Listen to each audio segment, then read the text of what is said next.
Hello student, इस video में हम देखेंगे वैद्युत रासायनिक सेल अभिक्रिया की गिब्स ऊर्जा।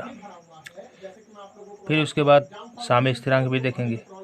तो पहले गिब्स ऊर्जा जानेंगे, तब साम्य स्थिरांक आपको समझ में आएगा कैसे निकाला जाता है गिब्स ऊर्जा का व्यंजक।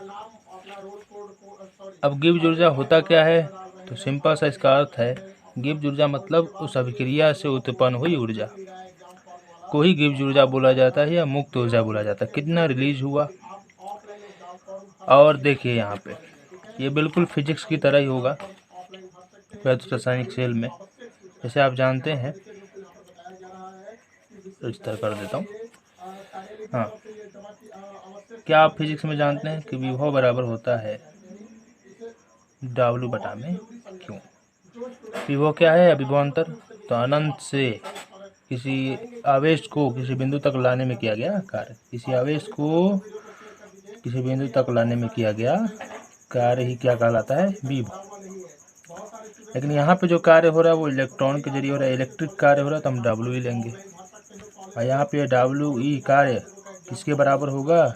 Q इंटू V के बराबर होगा। गिब्स ऊर्जा कार्य ही तो है। गिब्स ऊर्जा मतलब कार्य ही ऊर्जा में बदल जाता है, और जितनी ऊर्जा मुक्त होगी उसे हम गिब्स ऊर्जा कहेंगे। हमें इससे लेना देना है। तो ये जो गिब्स ऊर्जा है, ये कार्य है, ये गिब्स ऊर्जा में बदल जाएगा। इसको लिखा जाता है G। तो ज़्यादातर हम लोग को G से लेना देना नहीं होता। ये ओरिजिनल क्या कहा जाता है कि ये वास्तविक आंकड़ा नहीं होता, सही आंकड़ा उसमें परिवर्तन होता है, तो डेल्टा G लिया जाता है। यानी गिब्स ऊर्जा में परिवर्तन कितना आया, ये ज़्यादा आंकड़ा मायने रखता है। अब चूँकि देखिए, तब डेल्टा G बराबर हो जाएगा QV। Q क्या है? आवेश है। तो यहाँ पे हम क्या करेंगे, आवेश किस पर डिपेंड करता है? इलेक्ट्रॉनों पर। और ये भी डिपेंड करता है कि कितने इलेक्ट्रॉन वहाँ पे बह रहे हैं। और यहाँ पे सेल में हम विभव को क्या मान रहे हैं? ई सेल मान रहे हैं। तो अब देखिए यहाँ पे हम क्या करेंगे, ये हमें सही आंकड़ा मिल गया N और ई सेल। हमें इसको चेंज करना है, क्योंकि ई से तो हमारा काम चलने वाला नहीं है। ई का कुछ मान होना चाहिए। N क्या बताता है? N इलेक्ट्रॉनों की संख्या तो बताता ही है, साथ साथ रियल में हमको एनर्जी पता करना है, तो हमें पूरे आवेश का मान चाहिए ना। आवेश का NE, केवल N के मान से नहीं काम चलेगा। इस E पर कितने आवेश हैं? तो E पे तो आप आवेश जानते हो कि कितना होता है, 1.6 गुणे 10⁻⁻⁻⁹ कूलम। माइनस में होता है, लेकिन हमें अभी माइनस से लेना देना नहीं है। लेकिन हम बात कर रहे एक मोल इलेक्ट्रॉन पर कितना आवेश होता है, तो आप तुरंत एक मोल वाला मान लिखोगे। इसे एवोगाड्रो संख्या कहते हैं, N, यानी 1.6 गुणे 10⁻⁻⁹ कूलम गुणे 6.620222 गुणे 10⁻23 होता है। एक पर मोल ना, एक मोल में इतने कण होते हैं, तो कण पर मोल इनवर्स हो जाता है। ये इतने कण पर मोल का मतलब मोल इनवर्स इस तरह लिख देते हैं, या बटे में मोल कर देंगे। इस मान को गुणा कीजिए, आपका आएगा 96,487। ये है कूलम, ये है मोल इनवर्स। इसको लगभग ले लिया जाता है 96,500 कूलम पर मोल इनवर्स। अब इस मान को यहाँ पे पुट कीजिए। अच्छा, एक और बात, इसको फैराडे नियतांक कहा जाता है।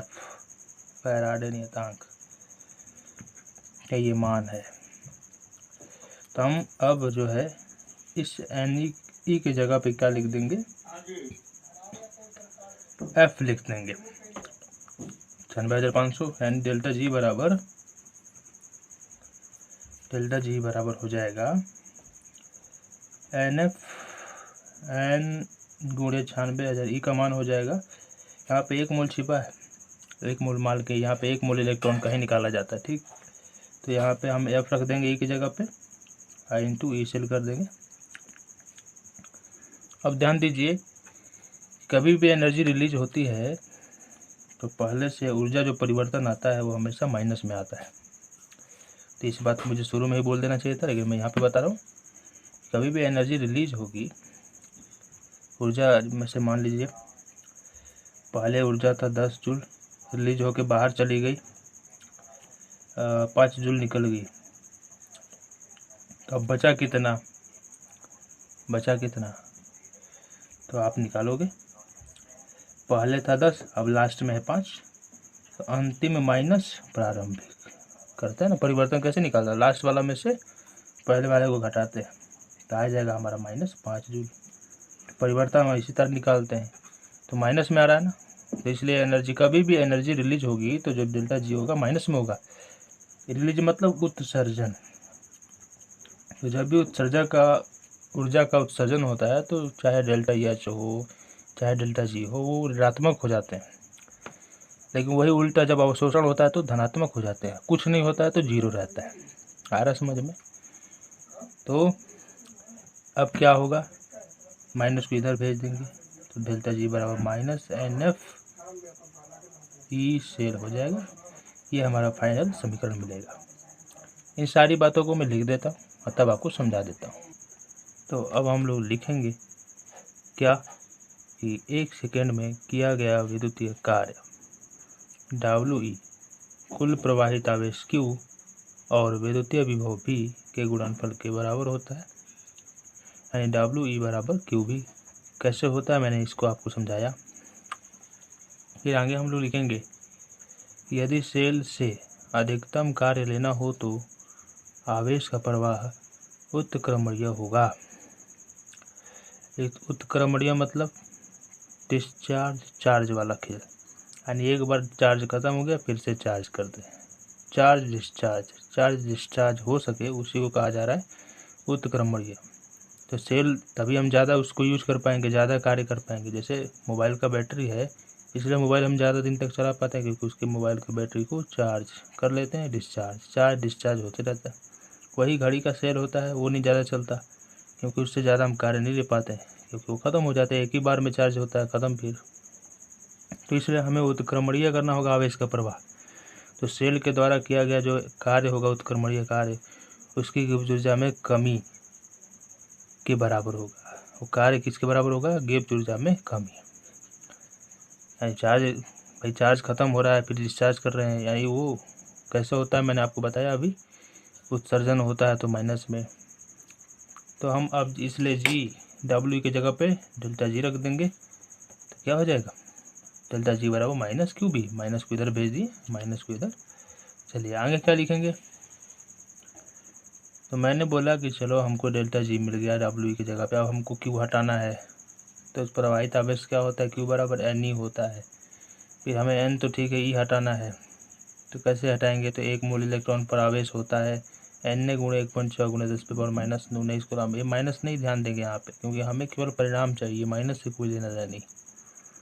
फिर इसका मान इतना होता है, गुणा कर दिए इतना आया, इतना होता है, इसको फैराडे नियतांक कहते हैं। अब F को यहाँ पे रख देंगे तो हमें फाइनल मिल गया Q बराबर NF। चलो, तो यहाँ पे हमें Q का भी मान मिल गया। अब हमें V को चेंज करना है। तो यदि सेल का विभव V बराबर ई सेल हो, इसमें भी हम सेल का विभव ई सेल मानते हैं, V नहीं मानते, फिजिक्स का है, प्लस केमिस्ट्री का ये वाला होता है। बस मान पुट कर देंगे, तो Q की जगह पे NF, V की जगह पे ई सेल।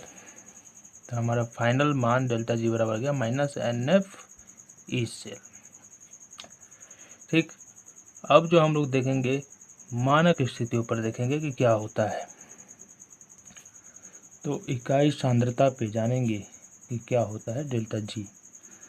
क्योंकि हम लोग जानते हैं कि इकाई सांद्रता पे ई सेल, इकाई सांद्रता मतलब मानक परिस्थितियाँ, हम मानक परिस्थितियाँ में ई सेल किस में बदल जाएगा, मानक ई सेल में स्टैंडर्ड इलेक्ट्रोड पोटेंशियल, यानी मानक स्थितियों पर।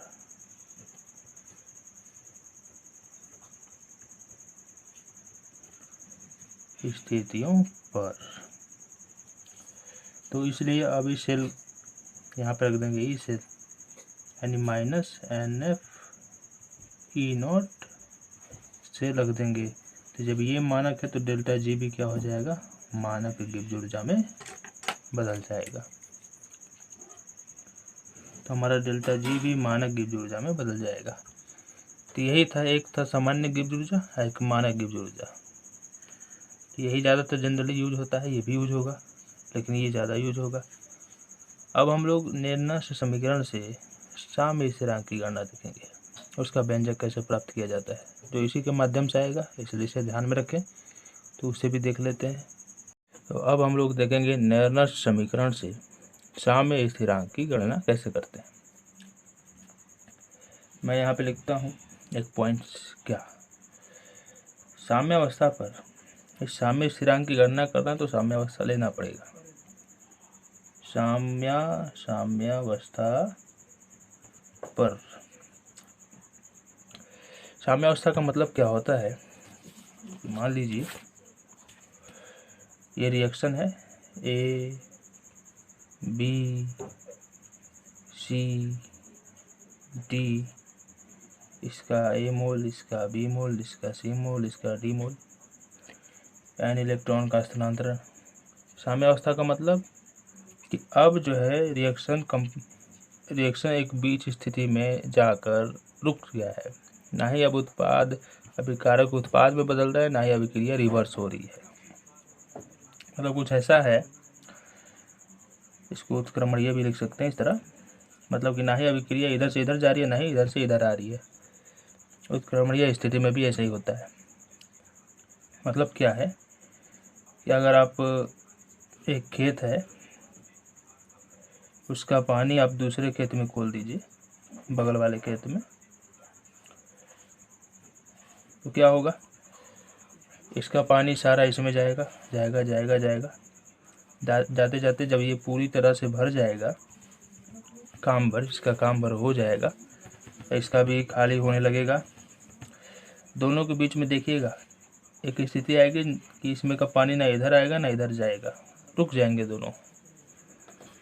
तो इसी अवस्था को कहा जाता है साम्य अवस्था। साम्य अवस्था का मतलब दोनों ओर काम भर हो गया, अरे काम भर बन गया उत्पाद, अब जरूरी नहीं है अब, तो इस स्थिति को ही साम्य अवस्था कहा जाता है। तो यहाँ पे जो इनके बीच से एनर्जी मुक्त होगी, अब वो भी नहीं होगी भाई, एनर्जी पूरी तरह से काम हो गया एनर्जी का भी। डेल्टा जी भी यहाँ पे क्या होगा, डेल्टा जी भी यहाँ पे 0 हो जाएगा। अब होगा क्या आगे कि डेल्टा जी बराबर हम लोग जानते हैं -NF बटा नहीं ई नॉट, नहीं अभी नहीं, नॉट जब यहाँ पे लेंगे तब यहाँ पे हो जाएगा ई सेल, नॉट की बारी नहीं है, 0। अब क्या होगा, अब ध्यान दीजिए, यानी ये भी पूरा 0 हो गया।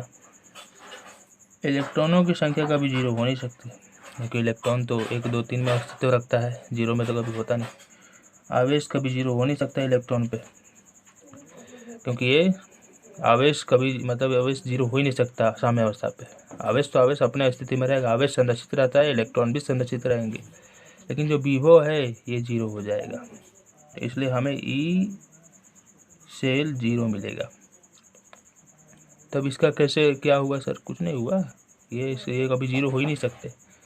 ऐसे गुणा के रूप में इसके साथ, तो हम इसको इधर भेज के ख़त्म कर दिए कहानी, 0 कर दिए, 0 से भाग लगेगा, कुछ भी 0 हो जाएगा। हमको कोई ई सेल चाहिए, तो अब इसी मान को हम नेर्नस्ट समीकरण में रखेंगे और हमारा काम हो जाएगा।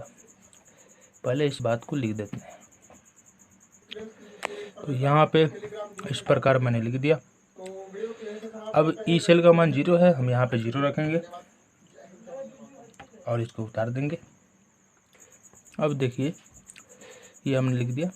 साम्यावस्था पर अब क्या होगा, ये जो अनुपात आया है, सी की सांद्रता, डी की सांद्रता, ए की सांद्रता घात ए, बी की सांद्रता का घात बी, इनका अनुपात एक नियतांक आएगा। क्यों, क्योंकि साम्यावस्था पर यह रिएक्शन ना आगे बढ़ रहा है, ना अभिकारक उत्पाद में बदल रहा है, ना उत्पाद अब अभिकारक की ओर आ रहा है, रिवर्स भी नहीं हो रहा है, रुका है। तो इसका जितना मात्रा है वो उतना ही रहेगा, हाँ, ये अधिक और कम या अधिक नहीं होगा। तो इसलिए दोनों का अनुपात, मान लीजिए इसका 50 ग्राम है इसका 100 ग्राम है, इधर इसका 25 ग्राम तैयार हो गया, इसका मान के चलते हैं 50 ग्राम तैयार हो गया। तो करके देखिए कितना आएगा, 50 40 100 है ना, इसका 100 25 50, ये 2 बार में 4 आ गया, एक नियतांक आया ना, इसी को नियतांक, ये 4 बदलता नहीं है नियतांक, यानी अनुपात। नियतांक का मतलब क्या होता है, अब जितना भी बार अनुपात लीजिएगा उनका एक निश्चित मान ही आएगा, एक ही निश्चित मान आएगा। जैसे ये मान लीजिए ऊपर 2 है, नीचे ऊपर 4 है, नीचे 2 है, कितना आया 2। ऊपर 8 है, नीचे 4 है, कितना आया 2। फिर ऊपर मान लीजिए यहाँ पे ले लेते हैं, हाँ 16 है, यहाँ पे 8, कितना आएगा 2। एक निश्चित अनुपात में आ रहा है ना। तो निश्चित अनुपात में रहते हैं, मतलब नियतांक का मतलब क्या है, उन दोनों का अनुपात समानुपात एक नियत मान आ रहा है बार बार, इसलिए हम इसको एक संख्या से दिखाते हैं। अब ऐसा नहीं कि 2 आएगा, क्या आएगा उसका पता नहीं, प्रयोग से निकाला जाएगा, क्योंकि दिया रहेगा जो मान उसी से निकाला जा सकता है। तो इसको हम क्या मान लेते हैं, नियतांक, और जनरली ज़्यादातर नियतांक को के माना जाता है। हम साम्यावस्था पर इसको केसी मानेंगे, ठीक। इसको मैं लिख देता हूँ। अब देखिए यहाँ पे लिखेंगे केसी, इसको मैंने लिख दिया केसी, इस मान को अब कहाँ पे रख देंगे, यहाँ पे। अब ये माइनस है, इसको इधर भेज दीजिए, प्लस हो जाएगा। तो ई नॉट सेल बराबर हमें मिल जाएगा प्लस में ये वाला मान केसी के साथ। इस बात को लिख देते हैं डायरेक्ट। तो यहाँ पे हमारा समीकरण केसी रख देंगे तो इस प्रकार हो जाएगा कि सेल हो गया, हमने इसको इधर भेज दिया तो प्लस में आ गया, ठीक। अब ध्यान दीजिए, इसको अब हम लोग निकालेंगे 298 केल्विन टेम्परेचर पर, 298 केल्विन पर। क्या जानते हैं आप लोग, ये किसी भी टेम्परेचर पे है, ये वाला समीकरण जनरली ज़्यादातर सामान्य ताप पर ही सारा काम होता है, सारे प्रयोग किए जाते हैं। तो इसलिए हम 298 केल्विन पर भी देख लेते हैं कितना आता है इसका मान, 0.059 बटा n ना, 0.059 बटा n आता है। तो अभी हमने ई सेल बराबर इतना लिखा है, तो ऊपर NF लिखा है हमने। एक सेकेंड, एक और बात, इसको अभी 298 पे नहीं करेंगे, ये वाला तो यूज होगा ही, एक और यूज होता है, हमें लॉग केसी निकालना है। तो देखिए क्या करेंगे, NF को इधर भेजेंगे ना, NF को इधर भेजेंगे, अब बटे में ये चला जाएगा, तो हमें लॉग केसी मिल जाएगा, क्योंकि हमें केसी चाहिए। इस बात को लिख देते हैं, लॉग केसी बराबर NF ई नॉट सेल बटे 2.303 RT, ये हमें मिल गया। अब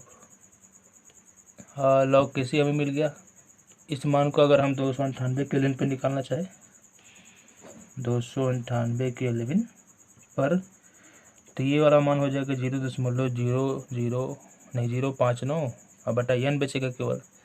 अब n बचेगा तो केवल n आएगा इधर, अब बटा में क्या आएगा 0.00059 आ जाएगा। तो यहाँ पे जो RT है आपको नहीं दिखाई देगा, F भी नहीं दिखाई देगा, केवल n और इससे दिखाई देगा, बटा में 0.059 दिखाई देगा। समझ में आ रहा है, मैं लिख देता हूँ इस बात को। तो इस प्रकार हम यहाँ पे लॉग केसी का मान, देखो n बचा, ई सेल बचा, नीचे क्या आ गया, इन दोनों का अनुपात 0.059 आ गया। तो ये था व्यापक रूप से जो हर जगह लागू होगा। अब डेनियल सेल के लिए क्या होता है लॉग केसी का मान, उसको देख लेते हैं, क्योंकि पूरा चैप्टर ही डेनियल सेल पर बेस्ड है, तो उसका भी हमें देखना ज़रूरी है। तो देखते हैं, चलिए। तो हम लोग देखेंगे डेनियल सेल के लिए साम्य स्थिरांक कैसे निकालेंगे। डेनियल सेल का रिएक्शन क्या होता है कि जिंक धातु Zn 2+ में एक्वस में बदलता है, और जो कॉपर आयन है क्या कहते हैं इसको, कैथोड। हाँ, ये क्या करता है, इसका 2 इलेक्ट्रॉन लेकर किस में बदल जाता है, कॉपर सॉलिड में। इसके बारे में आप बहुत कुछ जानते हैं, पीछे से पढ़े होंगे। अब हमें क्या करना है कि इसका निकालना है साम्य स्थिरांक। साम्य अवस्था पर एक चीज साम्य निर्नष्ट समीकरण से लिखेंगे, क्योंकि निर्नष्ट समीकरण से,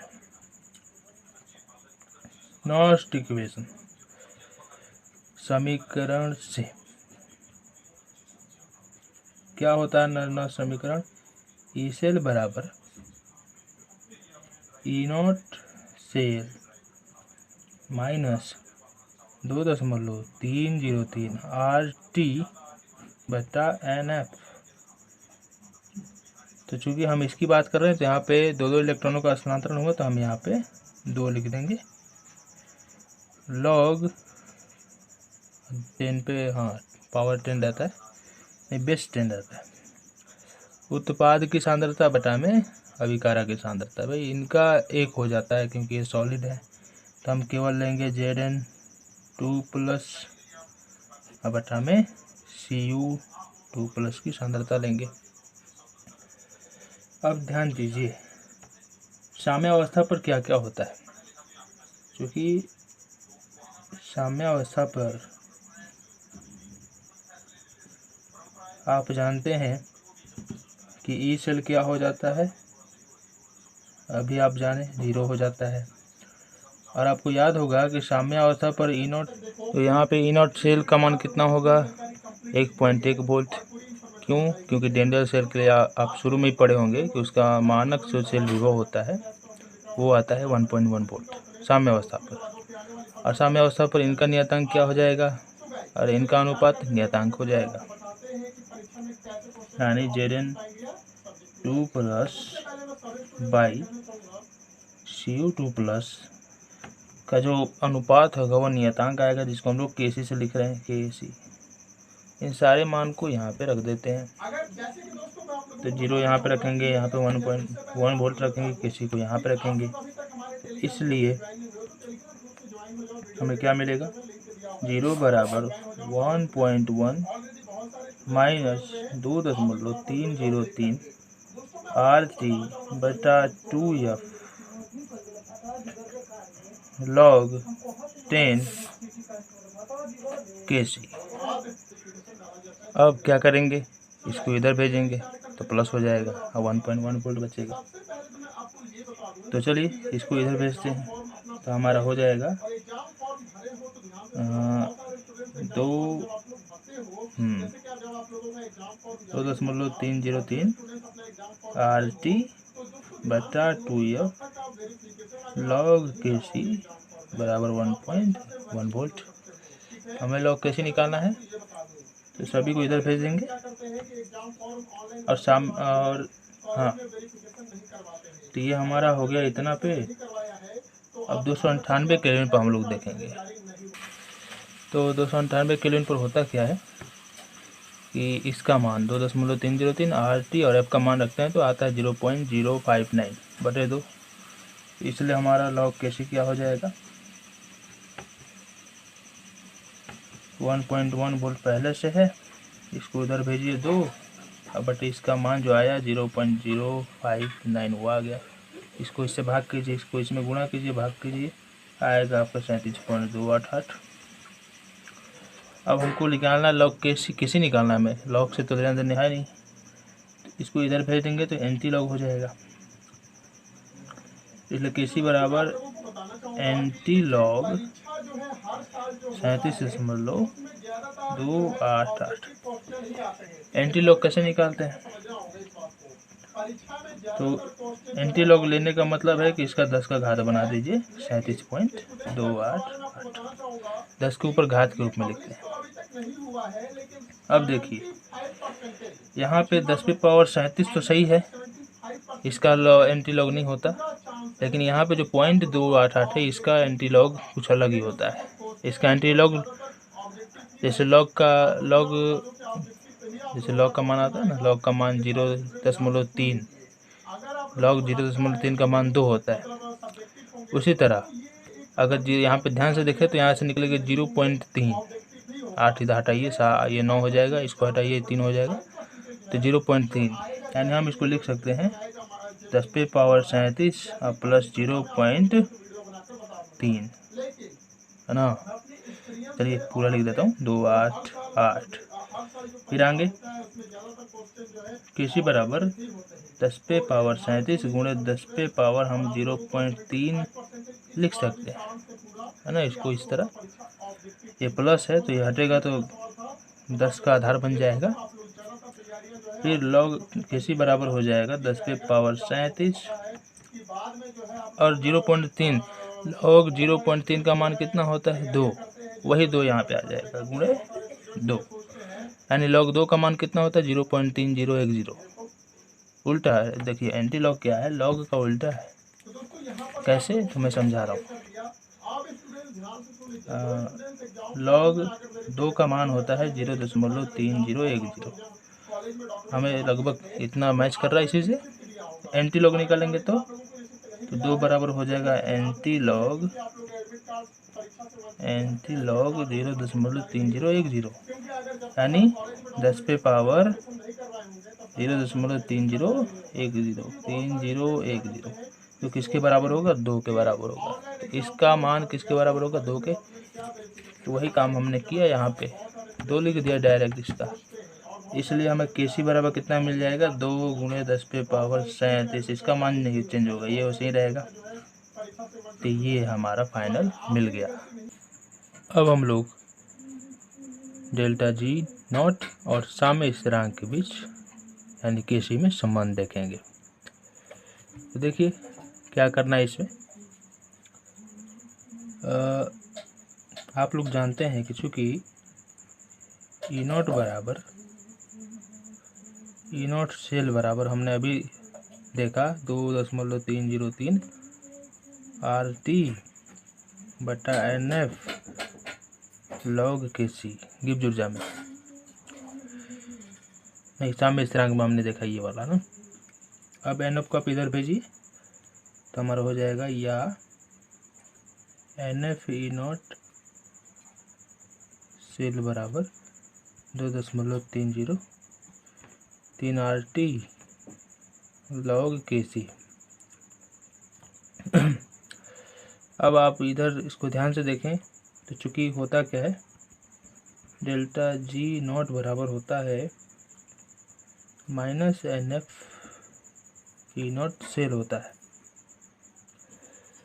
तब क्या करेंगे, यहाँ पे तो माइनस चाहिए तो दोनों तरफ माइनस से गुणा कर देंगे, तो माइनस माइनस दोनों तरफ हो जाएगा, तो यहाँ पे डेल्टा जी रख देंगे, ये माइनस में मान मिलेगा। या माइनस इधर भेज दीजिए और माइनस डेल्टा जी यहाँ पर रखिए, फिर माइनस को इधर भेज देंगे।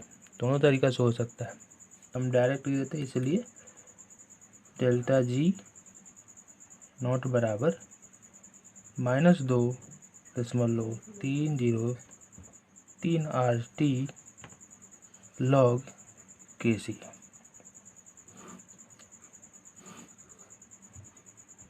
ये हो गया। अब कभी कभी आपको इतना ना देकर इतना देखने को मिल जाएगा -ln RT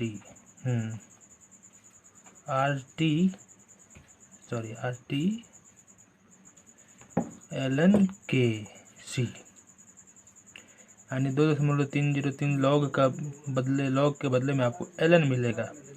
ln का मतलब क्या होता है, तो ln x बराबर होता है 2.303 log x होता है। तो बस वही log x के इतना की जगह पे ln कर दिया जाता है। तो ये हमारे एक और फार्मूला मिल जाएगा RT ln KC। ये आपको देखने को मिल जाएगा अध्याय 5 में, या आगे चल के देखने को मिल जाएगा अध्याय 6 में देखने को मिल जाएगा। ठीक, अब हम लोग आंकिक उदाहरण देखेंगे। ठीक, तो पहला आंकिक उदाहरण देख लीजिए। डेनियल सेल के लिए मानक इलेक्ट्रोड विभव 1.1 वोल्ट है, यानी ई नॉट सेल का मान दिया है। निम्नलिखित अभिक्रिया के लिए हमें मानक गिब्स ऊर्जा का परिकलन करना है। आपको ई नॉट सेल का मान दे दिया है 1.1 वोल्ट। अब ऐसे भी डेनियल सेल के लिए 1.1 वोल्ट ही होता है। हमें क्या निकालना है इसके लिए, डेल्टा जी नॉट बराबर वाट। तो हमें एन बराबर चाहिए, क्योंकि हम लोग जानते हैं डेल्टा जी बराबर जी नॉट बराबर होता क्या है, -NF ई नॉट सेल होता है। इसका तो मान पता है हमें, क्योंकि एन का मान कितना है, यहाँ पे 2 इलेक्ट्रॉनों का स्थानांतरण हुआ है, यहाँ पे लिख देंगे 2। एफ का मान कितना होता है, 96,500 कूलाम पर मोल होता है। इसलिए डेल्टा जी नॉट बराबर -2 इंटू 96,500 कूलाम पर मोल इंटू ई नॉट का मान कितना है, 1.1 वोल्ट। चूँकि ऊर्जा है तो जूल में ही आएगा, जूल पर मोल आएगा, ठीक है। वोल्ट है तो उसका कूलाम से कूलाम कट जाएगा, केवल पर मोल बचेगा, जूल पर मोल। वोल्ट का होता है जूल पर कूलाम ना, मतलब कि मात्रा की बात कर रहे हैं हम लोग। बी बराबर होता है डब्ल्यू इंटू क्यू, डब्ल्यू बटा क्यू। तो इसका जूल पर कूलाम होता है, कूलाम से कूलाम कट जाएगा, जूल पर मोल हमारा मात्रक बचेगा। गुणा कीजिए, इसको गुणा करने पर आपका आएगा -21,277 जूल, सॉरी 21,227 जूल पर मोल आएगा। तो ये हमारा आंसर हो गया। इसको आप करके देख सकते हैं, पॉइंट से हटाएगा, पॉइंट नीचे आएगा, 0 गया गया, 2 से गुणा कीजिए, 22 हो जाएगा, फिर गुणा कीजिए, आसान है। फिर आप इसको अगर आप चाहते हैं किलो जूल में बदलना तो 1000 से भाग कर देंगे, तो हमारा आंसर आ जाएगा। 1000 से भाग करेंगे तो यहाँ पे पॉइंट आएगा 212.27 किलो जूल पर मोल हमारा आंसर हो जाएगा। अब हम लोग दूसरा आंकिक उदाहरण साम्य स्थिरांक पे देख लेते हैं। तो अब दूसरा आंकिक उदाहरण देख लेते हैं। इनमें देखिए, तो अभिक्रिया का हमें साम्य स्थिरांक निकालना है। यह अभिक्रिया है, यहाँ पे हमें ई नॉट सेल का मान भी दे दिया है 0.46 वोल्ट। और चूँकि हम लोग जानते हैं ई नॉट सेल बराबर, अब चूँकि टेम्परेचर नहीं दिया, यहाँ पे टेम्परेचर दिया ही नहीं है, तो हम डायरेक्ट कौन सा फार्मूला लगाएंगे, 0.059 बटे एन का मान कितना है, यहाँ पे कितने इलेक्ट्रॉन ट्रांसफ़र हो रहे हैं, 2। यहाँ पे भले ही 1 है, लेकिन ये 2 बार आया है, इसलिए हम बटे 2 कर लेंगे। और लॉग केसी का मान हमें निकालना है ना। अब क्या करिए, इसका मान रखिए, इसका मान है 0.46 0.059 बटे 2 लॉग केसी। हमें इसी को निकालना है, इसको यहीं पे रहने देते हैं, इन सबको इधर भेज देते हैं। तो इसलिए लॉग केसी बराबर क्या होगा, 0.46 गुणे 2 बटे 0.059। पॉइंट हटा के घटाइए, इसको आसान रहता है, पॉइंट हटा के ये भी पॉइंट हटा दीजिए, इसका आंसर आएगा 15.6। अब बात है कि हमें तो लॉग केसी बराबर मिल गया 15.6, लेकिन हमें केसी निकालना है। इसी वीडियो में मैंने आपको कैसे लॉग को उधर बेच के एंटी लॉग करके निकाला जाता है बताया है ना। तो मैं आपको डायरेक्ट करके दिखाता हूँ क्या होगा। जब आप केसी बराबर इसको इधर भेजिएगा तो एंटी लॉग होगा, और एंटी लॉग होगा तो जो 15 है पॉइंट से पहले, 10 पे पावर 15 हो जाएगा, 10 पे पावर 15 हो गया। और जो 0.6 है वो, चूँकि लॉग 2 का मान कितना होता है, लॉग 0.3, तो 2 दूना के 4, दुगुना 0.3 का दुगुना 0.6 होता है, यानी लॉग 4 का ये मान है। तो हम यहाँ पे क्या लिख देंगे, केवल 4। तो हमारा आंसर आएगा केसी का मान 4 गुणे डिस्प्ले पावर 15। नियतांक का कोई मात्रक नहीं होता, ये नियतांक है। तो ये हमारा आंसर हो गया। ठीक, आप पीछे जाके देखिए, मैंने निकालना सिखाया एंटी लॉग 10 पावर कैसे हो जाता है। अब हम लोग पिछले वीडियो में, अब अगले वीडियो में हम लोग देखेंगे मूलक चालकता, खुद यांत्रिक चालकता और चालकता क्या होता है। मिलते हैं अगले वीडियो में।